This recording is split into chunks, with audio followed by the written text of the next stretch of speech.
Welcome back to the Thinking Crypto podcast, your home for cryptocurrency news and interviews. If you are new here, please hit that subscribe button as well as the thumbs up button and leave a comment below. If you're listening on a podcast platform such as Spotify, Apple, or Google, please leave a 5-star rating and review. It supports the podcast and it doesn't cost you anything. This content is brought to you by Uphold, which is a great crypto platform that I've been using since 2017, so I can certainly vouch for this platform. They're one of my go-to exchanges. They have 10 plus million users, 250 plus cryptocurrencies, and they're available in 150 countries. If you'd like to learn more about Uphold, please visit the link in the description. Well, my friends, it's never a dull day in crypto, and some days it's pretty hilarious and funny. Well, here's a kind of funny, but also sad thing. We have a Gary Gensler Memecoin. Some of you may have seen it making its rounds on Twitter. Well, it's been mooning, it's been pumping. And here, Eleanor Tourette of Fox Business tweeted out, Gensler mooning today, up 1,000% for absolutely no reason at all. And it was up like 1,011.43%. So the coin ticker symbol is GENSLR, so Gensler, misspelled, of course, and the actual full name of the token is called Good Gensler. I don't know who came up with this shitcoin, but of course, this is a prime example of what a shitcoin is. Now, you may say, Tony, why are you telling us about this crap? Well, guys, a couple of reasons. Because you got to look at the theme of what's been happening lately. Gary Gensler is getting destroyed in public, right? People are unhappy with him. The crypto industry is unhappy, not to mention other industries with ESG and rulemaking and so forth. Just last week, he was grilled in front of Congress, made to look like an idiot because he couldn't even answer questions. Is Ethereum a security? Is XRP a security? Right? He couldn't answer it, and his hypocrisy was exposed as well. In addition, you have people now are clowning him. So there are creators who are making funny skits and videos about him. And then all of a sudden a meme coin pops up about him and it's pumping. So you can see Gary Gensler, from all perspectives, has lost credibility. He looks like a clown. And this is why I keep telling you all, contact your representatives, make content, tweet, do what you got to do, because it's breaking down his narratives, right? That he is some good regulator, but we know he's not. He's corrupt. And as Congressman Tom Emmer said recently, he's not a good faith regulator. He's looking to stab companies in the back. He tells you to come on in, register, and so forth. You can't do it through the website. You come in, they take a lot of information about you. And instead of trying to work with you, they stab you in the back. They hit you with a Wells notice, lawsuit, so on and so forth. So this here is just an example of the confidence in the SEC and Gary Gensler eroding. People are like, oh, screw you, Gary. We're just going to create a meme coin now and pump it to the moon. So, by the way, guys, I am not telling you to invest in this. This is clearly a shit coin. So please, don't go invest in this thing and say, Tony said to invest. I am not. I would not touch this at all. But clearly some people are betting on this.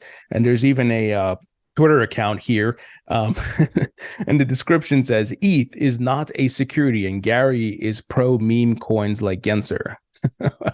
I don't know who came up with this stuff, man.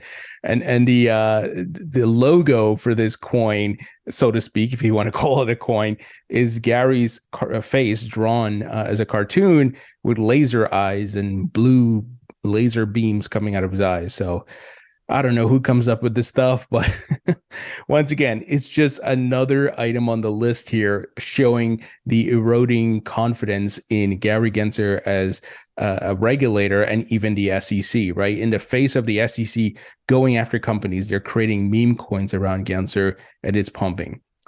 Shows you where we're at, and he needs to be kicked out and fired. Now, the thing is, though, he's working with Elizabeth Warren. We know that.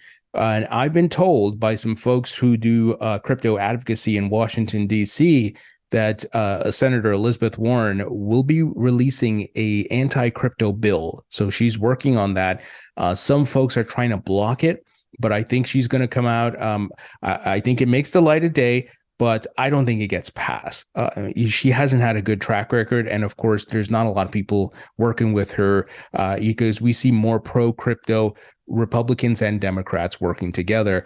However, be prepared. This is going to come out. I don't know what impact it will have on the markets, but this is once again why we need to keep fighting. And you can use social media to your advantage.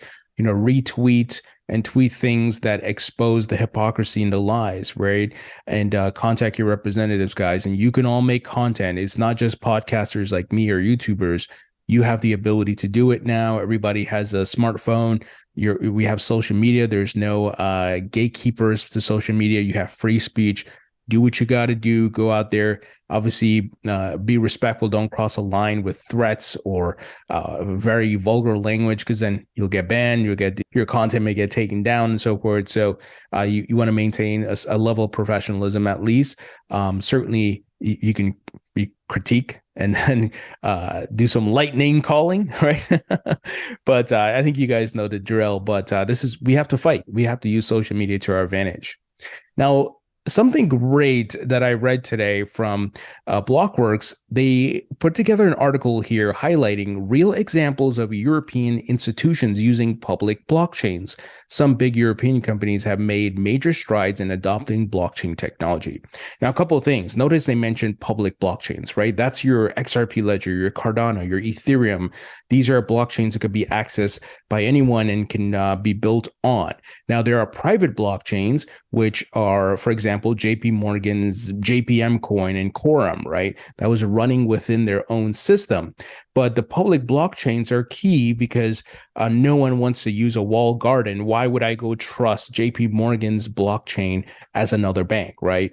Given that they control it, it's essentially centralized. So you want to get a blockchain that's decentralized, that's public, and the information for the most part can be verified. Yes, there's a layer of privacy, don't get me wrong, for businesses to be able to transact, but for the most part, it's open, where transactions can at least be seen from a public standpoint to a certain degree. So I wanted to highlight a few of these institutions because this is really great. We get so much negative news sometimes, and people always saying, oh, this is a pump and dump scam, it's a tulip bubble, and look, all these wrong narratives, right? But real companies, despite all the headwinds we've been facing, are building with this technology. So France's third biggest bank, Societe Generale, deployed the Ethereum contract for a euro-pegged stablecoin called a EUR coin vertible, or EURCV, on April 20th. So you may say, well, I don't care about the stablecoin, but the point is they're building on the Ethereum blockchain. So that benefits the native token Ether, right? As ADA is benefited from companies building on Cardano, as XRP is benefited from companies building on XRP Ledger. Here's another example. European Investment Bank launched its first sterling-denominated digital bond on Ethereum earlier this year. So bonds, stocks, and all these different financial products will be tokenized on the blockchain, my friends. We are headed to the token economy. German multinational Deutsche Börse in February chose Google Cloud to support its digital securities platform D7, which has an institutional-grade offering. It eventually intends to support multiple blockchains and protocols. German engineering titan Siemens in February issued a $65 million one-year bond on Polygon. Polygon, as you all know, is the layer 2 scaling solution for Ethereum. The native token to Polygon is Matic. I'm very bullish on Matic. So this was in accordance with the country's Electronic Securities Act. In January, Dutch bank ABN AMRO used the Stellar blockchain to issue a $492,000 bond on behalf of an aircraft parts company. Here, while not a public blockchain, UBS issued a $370 million bond on the sixth digital exchange blockchain platform geared towards regulated tokenized offerings. In July last year, BNP Paribas tokenized a bond to fund a solar energy project under French utility giant EDF using Ethereum. In September 2019, Spanish bank Santander, or Banco Santander, issued itself a $20 million bond, which it said was the first end-to-end blockchain on the Ethereum mainnet. Finally, JP Morgan is not left behind. The U.S. banking giant executed trials for foreign transactions in November using Aave and Uniswap as directed by Singapore's central bank. See what's happening here, folks. In addition, it says here, although the trial wasn't technically for the benefit of the US, the trade was part of the Monetary Authority of Singapore's Project Guardian pilot, which aims to explore DeFi applications. So, folks, the testing, the building, the trial and error is taking place. We're not in the phase where, they were calling this a fad and they wouldn't touch it and so forth. They're building on it. So this is great to see, and it further emphasizes how this is a disruptive technology that even the largest financial institutions in the world, stock exchanges, banks, and so forth, are building on these public blockchains. They're trying different things to see how they work. Now we'll see who the winners will be, right? I see Ethereum is mentioned a lot here. That's why I hold Ethereum in my portfolio. Polygon was mentioned as well. That's why I hold Matic in my portfolio. So smart contracts are going to be really important.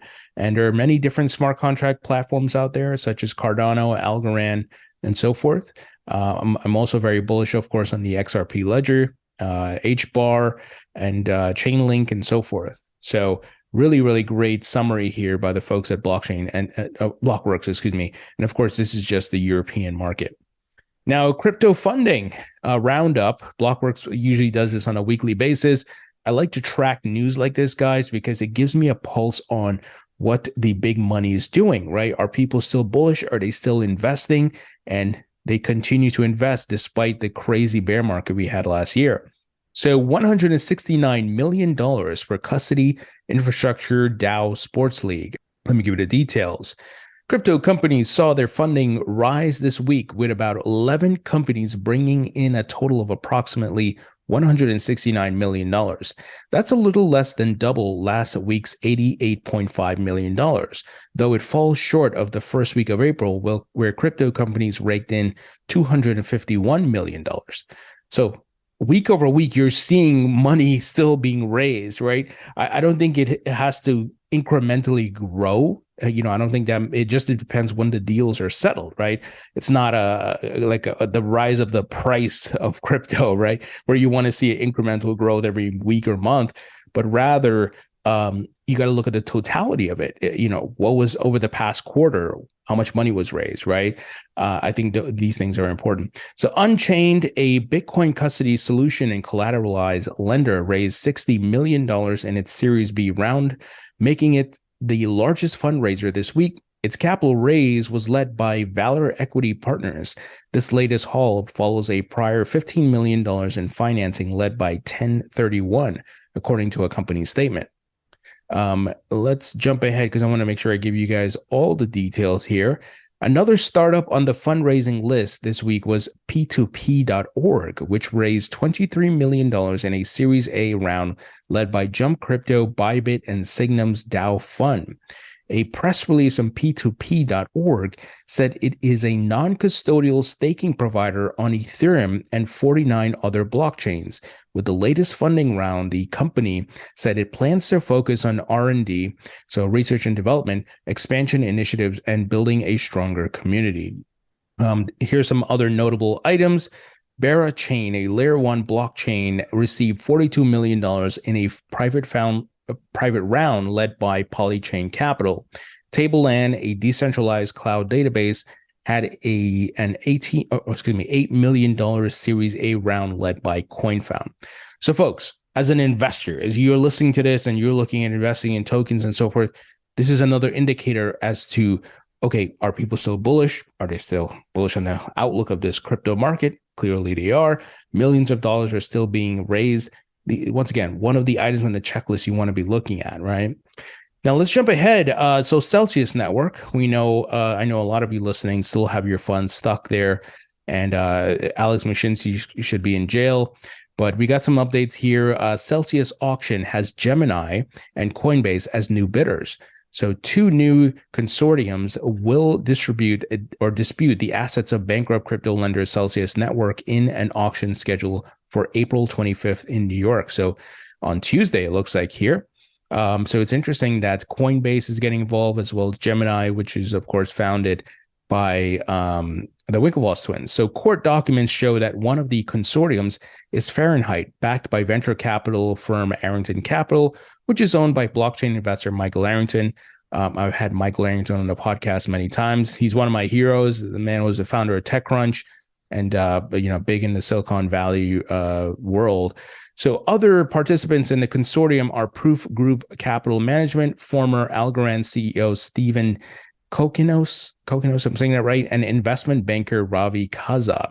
Arrington mentioned that Coinbase was one of the companies backing the Fahrenheit consortium in a since-deleted tweet on April 22nd. According to a report from Fortune, Coinbase declined to issue a comment on the publication. So the second group bidding for Celsius assets in the Blockchain Recovery Investment Committee, backed by crypto exchange Gemini, fund manager VanEck, Bitcoin mining firm Global X Digital, and Plutus Lending. Both consortiums are disputing the assets with Nova Wolf Digital Management, the stalking horse bidder, a term used to describe the first bidder of a bankrupt company that sets the bar for other bidders. Nova Wolf's proposal includes a direct cash contribution in the range of $45 to $55 million, as well as the creation of new public platform wholly owned by Celsius creditors.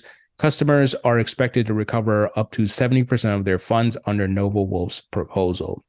Based on Arrington's tweets, the Fahrenheit Consortium also proposes the creation of a new company with the sole goal of growing those assets to make stakeholders whole. The company would be run by a group of proven crypto operators and hold substantial Bitcoin mining assets, retail and institutional loans, a variety of crypto core assets, and a venture capital portfolio, said Arrington. I'm going to try to get Arrington back on the podcast to talk about this. Interesting development here. And my goal here, or my hope here, is that the customers get made whole. And I know it's most likely you'll probably get 70 to 80% of your funds back, but it's a really tough situation. And I think, once again, Alex Mashinsky should be in jail along with Sam Bankman-Fried. They should probably share a jail cell, in my opinion. Now, to token economy news here, guys. Once again, token economy, everything on the blockchain, including fiat currencies, including gold as well. So Zimbabwe's central bank to issue gold-backed digital currency. The Reserve Bank of Zimbabwe plans to introduce a gold-backed digital currency as legal tender in a bid to stabilize its local currency. So folks, you see what's happening here? Stable coins, CBDCs, tokenization of commodities, securities, and so forth, guys. It's happening globally. Pretty amazing when you think about it. I think a lot of the rest of the world is, you and I who are invested in crypto and early to this market, we see what's happening, but a lot of the world's missing here. But this is where we get the opportunity, folks. Never like before in the history of the world, where we can participate. We don't have to be accredited investors, and you can put as little as $100 into one of these tokens, right? Or even $10 if you want. You buy $10 of Ethereum, $10 of Matic, $10 of Bitcoin, $10 of XRP, right? There's never been anything like this before. And here's another example: Chinese city public servants to receive digital yuan salaries starting in May. Personnel in public service, public institutions, and state-owned units at all levels in the city will be compensated with the digital yuan. Folks, just get ready. It's coming to the United States. I'm not saying it's happening next month or this year. Digital dollar, same thing's going to happen. Public federal employees, they'll be paid the same way. Running on the blockchain, what I'm very curious about is which blockchain that digital dollar is going to run on, and as well as other blockchains around the world. Now, China, we know they're not going to use a public blockchain. They're going to use their own, right? So we'll see, folks. But just be ready and prepared. These things are coming, and this is one of the reasons why I'm so bullish on the crypto asset class. I know some folks are going to say, well, what does this have to do with Bitcoin or Ethereum, if it's coming from the government? Well, remember, tokenization, the government's going to educate people about this. Well, why is this different? Why is this different from this stimulus check that I'm getting? And why is it, with the wallet that I have to download and I'm getting these tokens, so to speak? They'll be educated about it. That breaks down the educational barrier and the trust barrier that people may not have for crypto as yet, right? It's going to bring in the next few billion people who are, don't care for crypto right now or not paying attention. Oh, but they will be as things ramp up and this technology becomes more prominent in our lives and in society. So, and eventually they're going to get paid with it, right? So this is going to lead to the further adoption of crypto. Of course, my concerns still are that privacy and how the digital dollar, at least because I'm here in the United States, will be used. And will we still have our privacy, and will there be a social credit score, and will this power be manipulated where governments can, of course, burn the money if you don't use it at a certain time, or potentially use it against you based on, what political party you support or your freedom of speech. If you're saying things, you're criticizing the government, right? That's my worry. And once again, it may not happen right now, but maybe when my daughter is an adult, it's going to happen, right? And that's my concern, because you give them this power, and will they abuse it? I am going to talk to Chris Giancarlo of the Digital Dollar Project again pretty soon in early May. So, I've interviewed him multiple times over the years, and, that group is trying to help the Fed and the U.S. government to do it right. But, we'll get some updates. How's the conversations with the Fed been going and so forth. So make sure you're subscribed, and I would love to hear what you guys think about, this news. Leave your thoughts and comments below, and I'll talk to you all later.